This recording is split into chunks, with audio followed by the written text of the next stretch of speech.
We're going to take the North and never give it back. So that's a good pick. You get the corner. I got to go bold, right? I got to go bold for this. Yeah, she's got some nice long Welcome back to the Unbearable Sports Podcast. I'm your host, Brad Barron. Make sure to like and subscribe out there on YouTube and rate the show 5 stars everywhere that you get your podcast.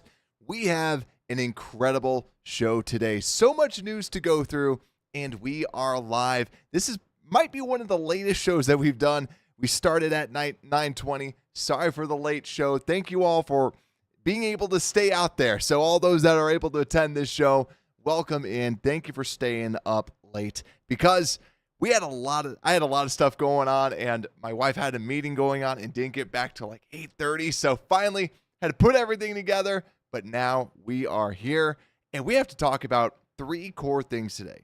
First off, Bears extend DJ Moore. Secondly, we have to break down the training camp that happened today.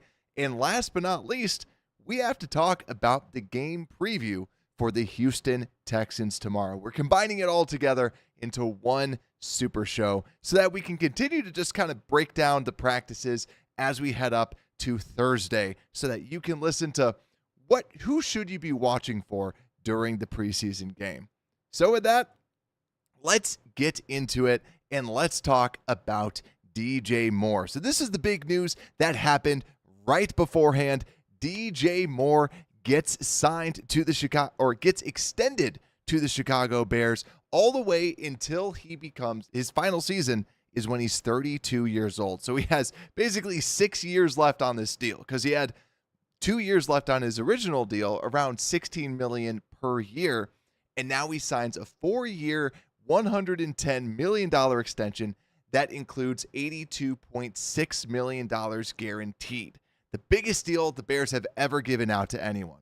Also, Joe saying, congrats, DJ. Indeed, bear down for sure. Like that's big. How are we feeling about this? Do we like the DJ deal? What do we feel about this? Because to me, I like this. This is $30 million less than what Justin Jefferson got. Now, Justin Jefferson is his own breed of wide receiver where he's the number one and it's not even close. But DJ Moore getting this done. What I really like about this, because when we were previewing the wide receivers, we talked about what if they actually gave a contract to DJ Moore during this season. And I didn't really think so. I thought that they weren't going to do this, but it was one of those things that if they do, it's a nice gesture for DJ Moore. It's a nice make nice with him to say, this is what we think of you. You are such a good player. And sorry we kind of got rid of your friend, Justin Fields. Thank you for being a trooper. Thank you for being a leader. And here's this amazing deal because also he was very, very underpaid when you looked at the other wide receivers on the market. What they did is they did right by DJ Moore. They gave him his money. He is well paid. And he's paid for what he deserves. He got what he deserves. And I think that is what's really cool. And I guarantee you, the Bears players are seeing that and going, they didn't have to do that. They didn't have to extend DJ Moore. They could have waited, but they didn't wait. And I think this, first off, wide receiver is just going to keep on going up. The price tag is just going to keep on going up. So it's smart to get ahead of it, but also it shows that when you do well, this is what we do. We pay Montez Sweat. We pay DJ Moore. We pay Jalen Johnson. We pay Cole Kmet. If you do your job, we'll pay you and we'll do right by you. Also, Bears Junkie, how's it going? Bear down. Hope you're doing well. But yeah, DJ Moore, what do we think about this? Are we excited for it? Because he had a career year last season, and now I think that this just really solidifies what they think of DJ Moore. Them giving him this, it's like, hey, listen, what I love is if we're not able to go over 4,000 passing yards, what does DJ Moore have on his yards? He doesn't have to care about yards. Why? Because he's signed until 32. What that means is now he's going to be out there until he's 32 years old, which is typically as old as wide receivers really get. So really, really good deal. Really, really nice that they did good on a player. So I really like it. And overall, it's just a good feeling, a good thing to go into. But also, I always like to pull up the stat. I always like to pull up the contract.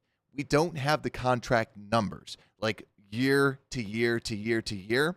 But what I'm really intrigued to see is, what does next year look like? Because right now, if you average out the 6 years of his deal, it's around $22.5 million. Or I think it was around, like 22, 23. Like, it's fairly low. So what they could do is they could shift some of the money to next year if they want to. So that's what I'm really intrigued about, is now are we going to see that number go up to, 23, 24 million, and then everything else kind of evens out a little bit. So something that I'll be monitoring. As soon as we get those details, hopefully by tomorrow, I'll post it out to y'all so that we can talk about it and say, this is what DJ Moore's contract looks like. But yeah, Bears Junkie, he's excited. He deserves it, right? Like, that's what DJ deserves. But ultimately, good on him. Glad that he got his deal. And now let's get to work. So now, who's going to be next? Who's going to get the next extension? Because we know it's not going to be Tevin. They told Tevin, you got to wait. You got to wait until next season. You have to wait until the trade deadline, they told him. Now is it going to be Keenan Allen? Keenan Allen's already looking good in camp. Keenan Allen already looks like this nice veteran you want to have around. So if I'm Keenan Allen, I could see him going, hey, saw that you gave DJ a contract. What about me? What about me? What can you get me? I think that he's going to be next. Something definitely to look out for, because when we made the trade, a lot of people were saying, look out for Keenan Allen to get a deal, get an extension done right there. So now, do you extend DJ Moore? Now, do you extend Keenan Allen for another year? That would be really cool, because then you know who your wide receivers are, who your tight ends are, who's your running back for the next 2 years at least. That is something that I really like. Ron, what is good, my friend? Bear down indeed. So that's DJ Moore. That's what we were talking about with DJ Moore overall, but bravo. So let's get in to the second part of our show today. Let's talk about the training camp. Let's talk about practice number 9?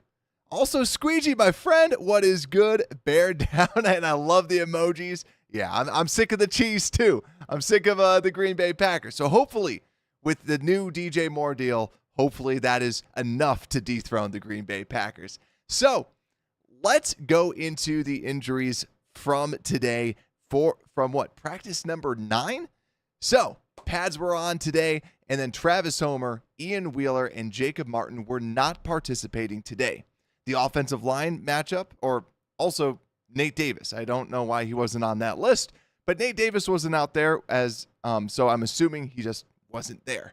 But Jones, Jenkins, Shelton, Bates, and Wright were your starting lineup for your offensive linemen.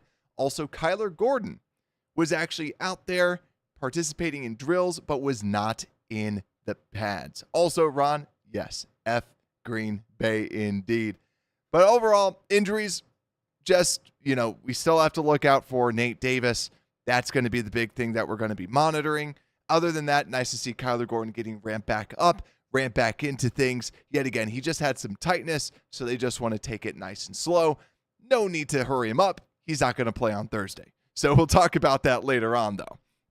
Also, let's talk about this offense. So next, let's break down the offense. Then we'll break down the defense. So let's go into the offense. It started out with a 1-hour walkthrough, which is a very long time for them to just kind of walk through some plays. So you could tell that they were probably trying to install some things, maybe for this Thursday, was maybe something that they were trying to do with some of these walkthroughs, or just going through some of the different plays. But overall, a lot of people out there saying Caleb was efficient today. Let's go into some of the one-on-ones that they had with wide receivers. So with the one-on-ones, DJ Moore, maybe this is why he got his deal, right? They're like, this guy looks good. DJ Moore does this nice jab step slant route on Tyreek Stevenson, who we were just saying yesterday, Stevenson, people were saying, was looking good. Stevenson gets cooked by DJ Moore, though, for a touchdown. Caleb with the throw. Then Colin Johnson had a diving catch in the corner of the end zone. Yet again, Colin Johnson, good possession receiver. He'll be out there in the later quarters with the game against the Texans this Thursday. but just someone to look out for. We had him last year, just good possession guy. Then also, a lot of discussion about Tyler Scott today. Now, Tyler Scott kind of reminds me, it just reminds me of like typical training camp hype where he looks really good, but then he makes some bad plays. Looks really good, makes some bad plays. Looks really good, makes bad plays. Tyler Scott, to me, like people were saying, Jacob Infante mentioned, Tyler Scott looked good today, had a good move on Greg Stroman for a touchdown. Also, Allen won versus Blackwell, made a sliding touchdown grab, just a veteran move. And then Reddy Stewart, the person that we were talking about, good coverage versus Rome Odunze. We'll talk a little bit more about Reddy Stewart when we start talking about the defense and when we start previewing some of these games as well. So, next, let's talk a little bit more about this offense. Caleb had a great throw to Gerald Everett, had some nice timing on it, but ultimately Gerald Everett went down, kind of landed on his chest, got back up. Doesn't seem like it should really be anything, but if we hear anything later on, now we know why. It seems like more just falling, maybe just my assumption, wind got knocked out of him. That's probably what ended up happening. Then Caleb also went deep against Tyreek Stevenson, beat him again to DJ Moore, hit DJ Moore in stride. So great throw there. And then also quick slant to Swift. And people were really saying today, Caleb was trying to just get the ball out quick. In 7-on-7s, in 11-on-11s, he was just throwing darts and getting it out fast. Now, that's something that we want to see, especially when you have this talent. Don't be just holding on to the ball. Get it out fast. Get it done. Also, in the 11-on-11s, the Bears were blitzing a lot. We'll get into that next. But a lot of people saying this was the throw of the day. Caleb threw a dot to Stephen Carlson, and Adam Hogue was talking about, he tweeted this out. It's just every single practice, there's one of these throws that Caleb makes with his next level accuracy where it's just exactly where you need it. And that's something that is actually consistent. He has consistently one of these amazing plays that always seems to go perfectly exactly where it needs to go. Also, I see Ron saying, we just need to re-sign Cody Parkey and we're set. Right? Yeah, right? We just need him.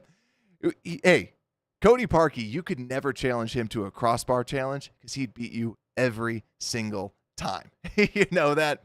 Also, Joe saying, who's starting center? Well, right now, because of the whole Nate Davis thing, still Shelton.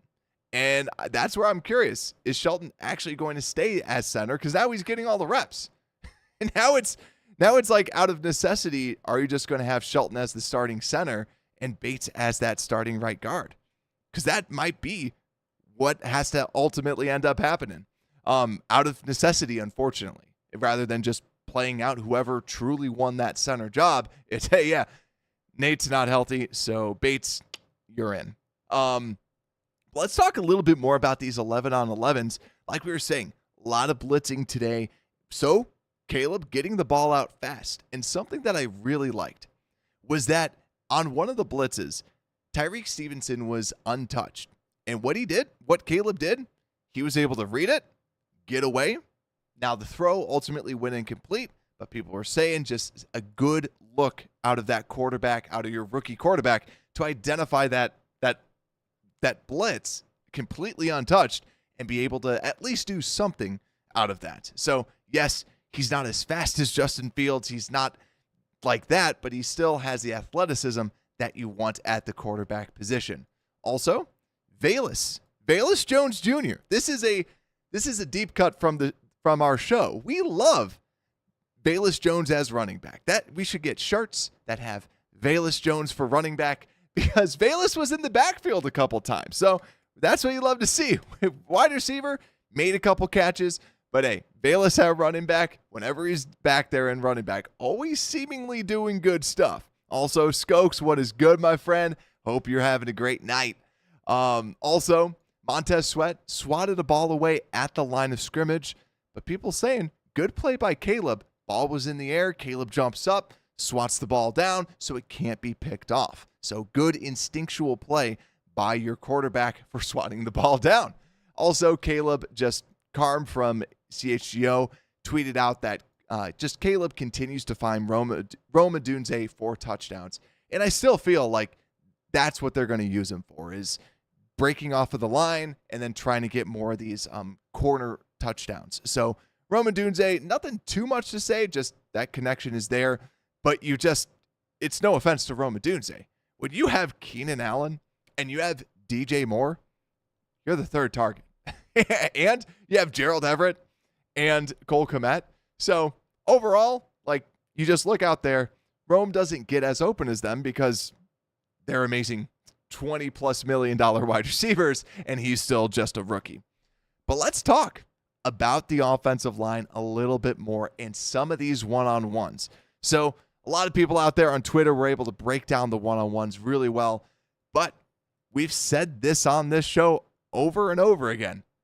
Got to give some Braxton Jones love. Braxton Jones anchored well in one-on-ones according to Andrew Freeman, but also Braxton Jones handled a bull rush from DeMarcus Walker on both reps and was able to handle that. Keep in mind, too, Braxton Jones, what would always beat him? What were we always mad about? Braxton Jones being beat on a bull rush. Braxton Jones being beat on a bull rush his rookie season. Last year, he got better at it. It's nice to see going against big DeMarcus Walker that he's able to hold his own against a player like that. Also, Coleman Shelton won his first rep against Andrew Billings, but then the second time, Andrew Billings got the most out of Shelton. Nick Moriano from CHGO said that he overpowered Shelton on the next rep. Javon Dexter Sr. went against Ryan Bates and won against them. Basically just went right through Ryan Bates. Yet again, Ryan Bates is still Ryan Bates. Javon Dexter looking good. Montez Sweat also beat Darnell Wright around the edge. Yet again, kind of like everything that we've been talking about just happening out there on the practice field. And last but not least, Tevin Jenkins held his ground against Zach Pickens. But also, the last person we got to shout out, Bill Murray, that offensive lineman, that guard, got shouted out by Matt Eberflus. And just Bill Murray continues to look halfway decent out there. And yet again, we said last show, he might make the team. And he's still a dark horse to make this team because keep in mind, at that left guard spot, when Tevin Jenkins went down, it wasn't Jatyree Carter. It was Bill Murray. And then at the right guard spot, we haven't seen Jatyree Carter or anybody else take that right guard spot. It's been Ryan Bates. So do they not necessarily want a Jatyree Carter to be out there? And is Bill Murray, the comedian, going to be that backup left guard, that backup guard? Because overall, people are saying he's pretty darn good. And yeah, Ron's saying, who are you going to call? You know, we'll have our own Ghostbuster out there on the left guard spot. And hey, maybe Bill Murray then shows up to some preseason games. We'll have to see. But that's the offense. That's the offense in a nutshell. Just what went down at camp. But now we got to talk about defense. And this is another time Reddy Stewart was getting first-team reps. Again, keep in mind, Kyler Gordon wasn't out there, but getting first-team reps over a Greg Stroman, over a Josh Blackwell. That backup nickel spot is still wide open. Now, a little bit about Reddy Stewart that I want to mention. 5'11" rookie undrafted corner out of Troy. As a starter, last season had a PFF grade of 75.5. The year before that, a whopping 90.7 in his first year as a starter. The year before that, his sophomore season, he had an 80 grade as a backup, then had a 70 grade as a freshman as a backup as well. So good years, but yet again played lesser level at Troy, but has been someone that a lot of people are saying, hey, keep an eye out for him. As we go through the game preview, he's definitely going to be someone I say to keep an eye out for because, yet again, that position group is wide open. We like Blackwell. We like Greg Stroman, but you can always upgrade. And if he's the real deal as a backup, why not? So definitely someone to look out for. Also, we got a little bit more updates from the defense as well. Just defense got the best of the offensive line in 11-on-11, according to Jacob Infante on Twitter. But then also Josh Blackwell broke up a Tyson Bagent pass in the back of the end zone in 11-on-11 drills. And also Jack Sanborn getting a shout out from Jacob Infante again on Twitter saying Jack Sanborn looked good in practice today. He's taking precise angles and filling gaps well in 11-on-11s, seems to have a good nose for the football. Also, Jaquan Brisker was the only one to pick off Caleb Williams today. Seemed like it was thrown into some tight coverage. Ultimately, Brisker jumps the route, gets the interception, and then also everyone's favorite, Austin Booker. I see Joe out there saying, can't wait to see Booker Thursday night. That's how I feel. Booker had nice pursuit downfield on a run down the left sideline. Good hustle. Showed off some speed to keep up with the running back. That's what Greg Braggs tweeted out there on Twitter. A little bit of Austin Booker love out there. And that is your camp recap. Actually, last little bit. Lester Wilfong timed the punt from the Crocodile punter. 5.13 hang time for the Crocodile punter. Just insane. That's actually another thing I can't wait to see is the punt. I can't wait to see some punts out there because I think it's going to be absolutely nuts. I think just to be able to see, like, what can he do? Even though that, yes, I watch a lot of Big Ten football, just to be able to see it with our punter being able to punt it, right? That's what I really want to see. But we've made it to the game preview. So this is our last piece that we're going to talk about today because we have a game on Thursday, guys. Hands clapping. We're finally here. 2 days, and we're going to be able to watch some Chicago Bears football. Now, Matt Eberflus did say today that none of the starters will be playing. So today, what we're going to be breaking down is who to watch. And for those that are new to the show that didn't watch us last year, welcome.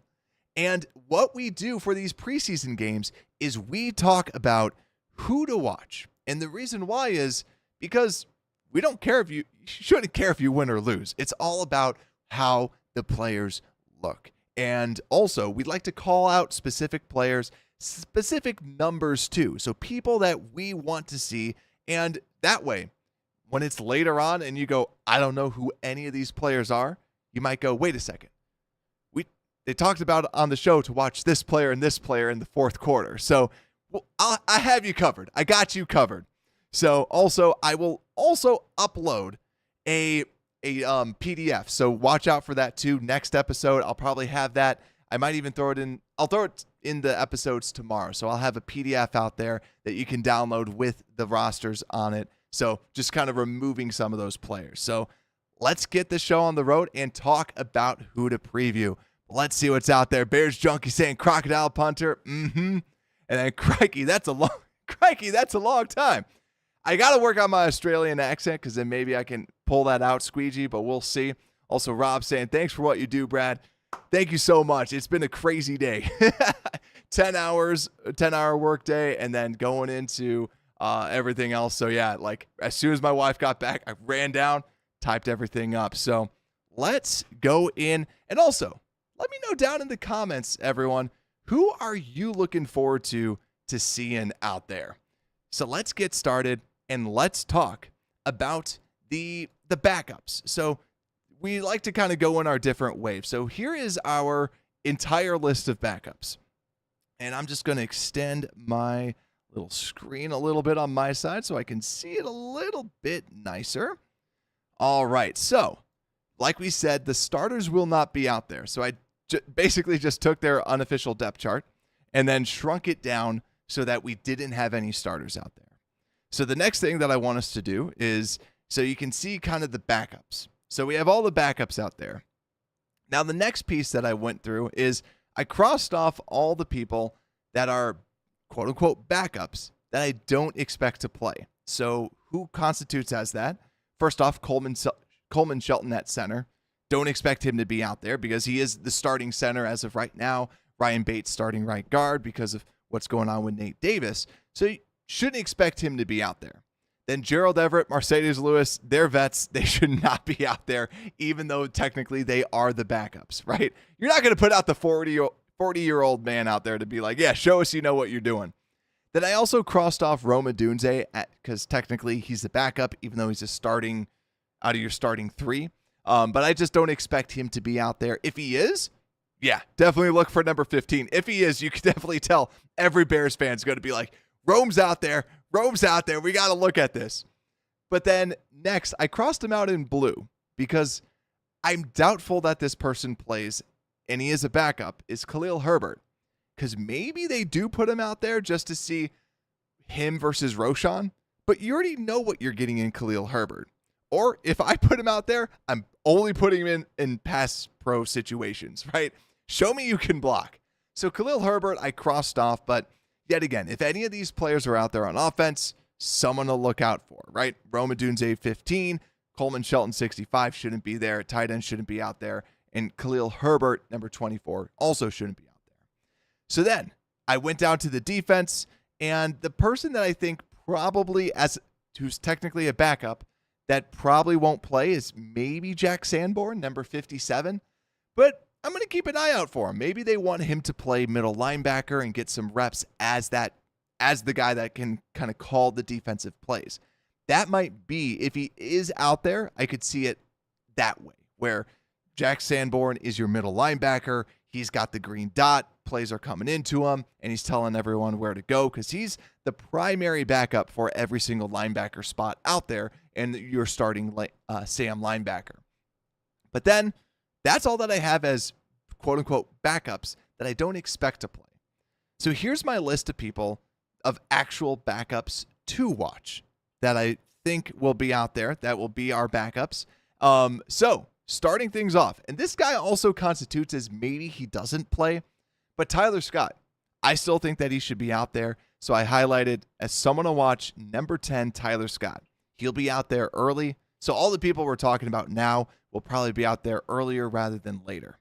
So Tyler Scott, number 10, and then flipping over to the other wide receiver spot, Velus Jones Jr. So we all want to see Velus. And that's where I think the wide receivers, number 10 and number 12, people that we need to be looking out for, because is Tyler Scott going to be a reliable receiver? Him as the number 1 out there during a preseason game, what does he look like? And Velus Jones, can you be reliable? Can you look halfway decent for us? And then, but the big thing that I'm going to be watching. So first off on the offense, right? See if Bill Murray will actually be out there, number 60. He is listed as the third string guard, but we'll see if he goes out with the second team. That's really sending a message to Ja'Tyre Carter, because my guess is Doug Kramer will probably be the starting center throughout the game because he's really your only center you want out there. And then now you have to look at guard. Is Matt Pryor going to be the backup at right guard, or is Ja'Tyre Carter going to be at right guard and Bill Murray at left guard and then Matt Pryor's third string? Just something to look out for, but really just for offense, you know that Velus is going to be out there, but look for Tyler Scott as well.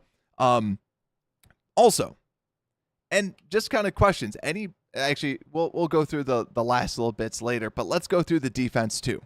So defense, players that I will be keeping an eye out for, the defensive line, period. The defensive line, because Dominique Robinson, number 90, what does he look like? Does he still look like hot trash? Or does he look like he took a step? Because so far, everything out of training camp, you're not hearing much out of him. Because the man, the myth, number 94, Austin Booker, should be out there. And that's the person I'm excited to watch, because you better believe Booker's going to come out there with a vengeance. Booker wants to make his name well known. That's something that I'm excited to watch out for, is Austin Booker, number 94. Watch for him at defensive end. And that's the thing, too, is when we watch these games, we have a lot of interesting situations on this defensive line. So definitely watch the defensive line. Next, Zach Pickens. I'm like, maybe Zach Pickens won't play, but Zach Pickens hasn't necessarily earned that right to be someone that doesn't have to play during this game. So maybe Pickens will play early and then get benched later on, but look for number 96, Zach Pickens. Mainly just, like I said, watch the defensive line. Because even like a Byron Cowart, he's not really on my list, but number 93, Jacob Martin's been turning heads, number 55. So just defensive line, watch it, right? Who looks good to you as well? So that is the thing that I would like to see. Then, linebackers. I already saw in the comments Squeegee saying Noah Sewell. That's the person that I highlighted. Number 44, Noah Sewell. We really only saw him during the preseason last season. And even when he came in a little bit during the season, looked pretty good. So there's a lot of hype about him when we drafted him. Noah Sewell, definitely someone that I want to watch for.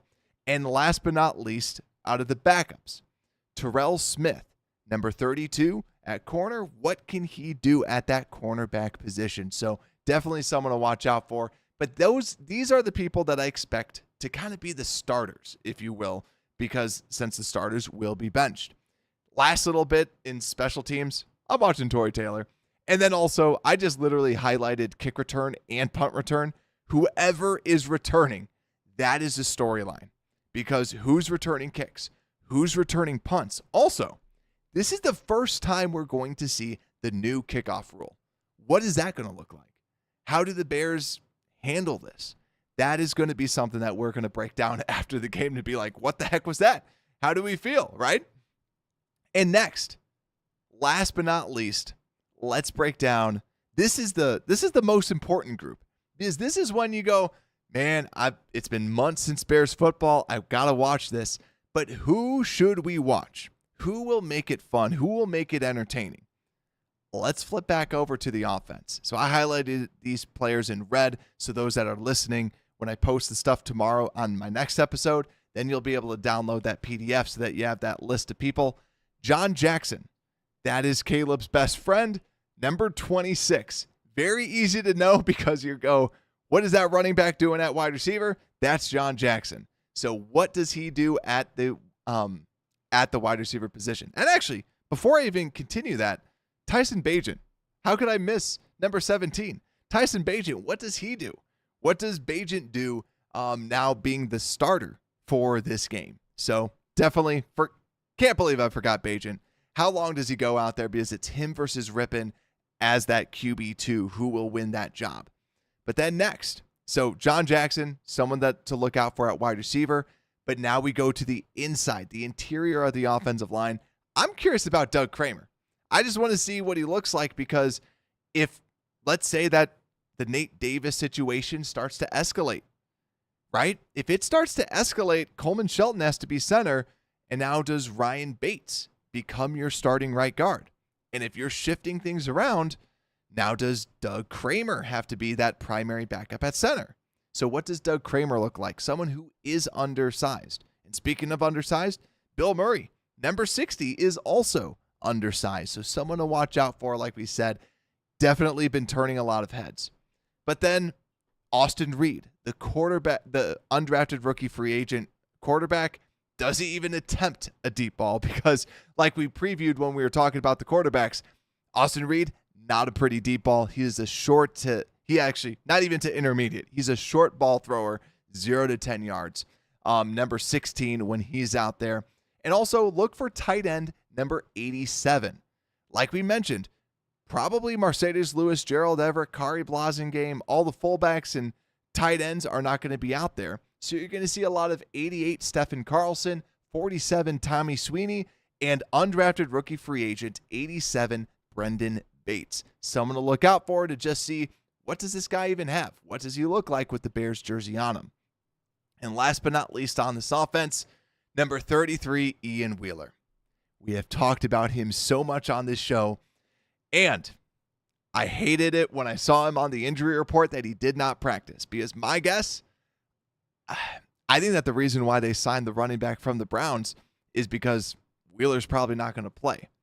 So look for number 33, and hopefully he can be out there, because you'll know if he's out there, because this dude's blazing fast. I mean, still the guy from the Browns is fast, but Ian Wheeler is the guy that I'm looking out for, because if he can be out there, I think we're all going to be talking about him like, dude, did you see? He just ran a 30-yarder. He just went crazy. And that's who Ian Wheeler really is. But also, let me check out these comments. We got Terrell Smith from Bears Junkie and Rob saying, I heard they are making Dom an interior D lineman.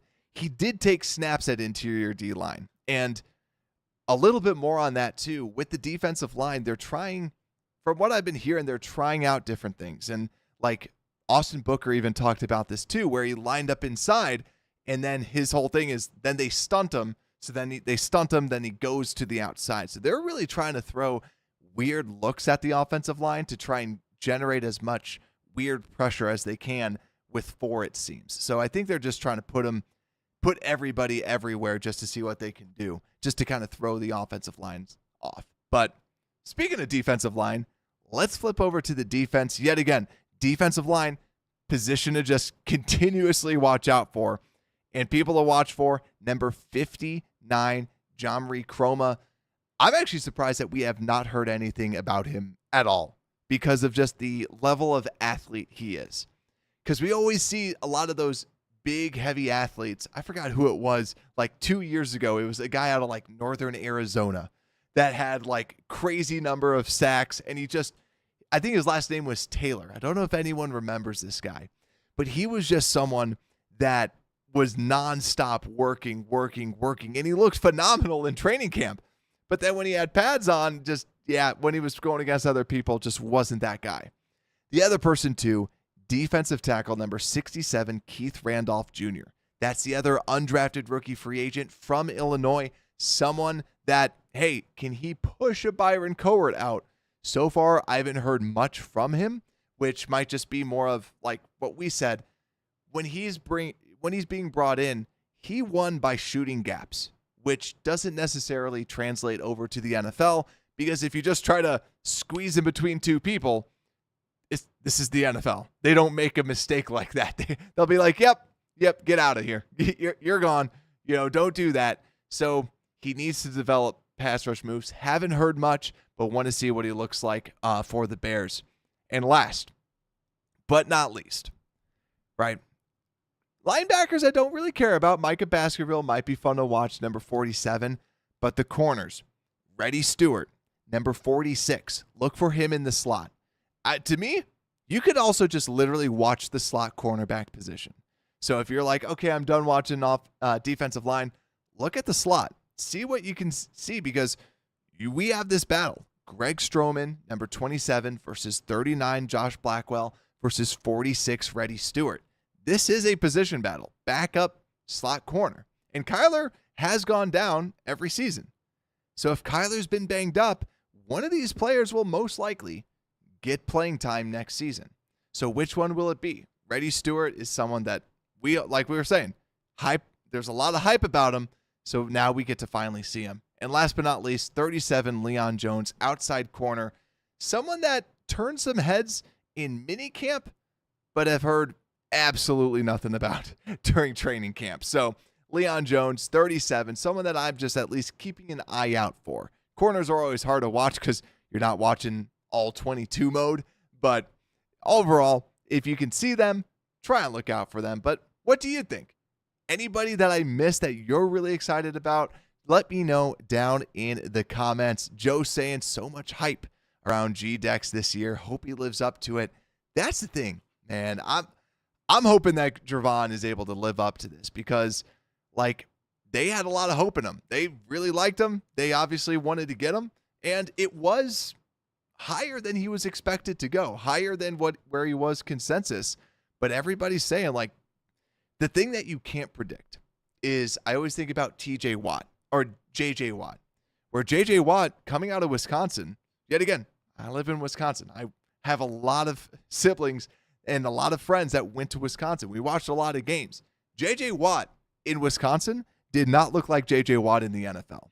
The dude hit the weight room, ate right, got super fit, and then because of that, became this Hall of Fame player. Gervon Dexter looks like he's eating right, he's working out right, and he just absolutely looks like a tank. So hopefully, fingers crossed, he could be that 3 tech that we really want. But that's where, hey, he's almost too good now to not be out there for the Hall of Fame game. But also, like I said before, I'll have a little PDF for all of you, so stay tuned. And if you haven't already, drop a like, subscribe, consider commenting as well if you're out there on YouTube. It helps out the channel tremendously. And also download the show everywhere you get your podcast if you want to listen to it on the go and during work. And with that, thank you all so much for coming out for the live show. And with that, Unbearable Sports Podcast, we are out.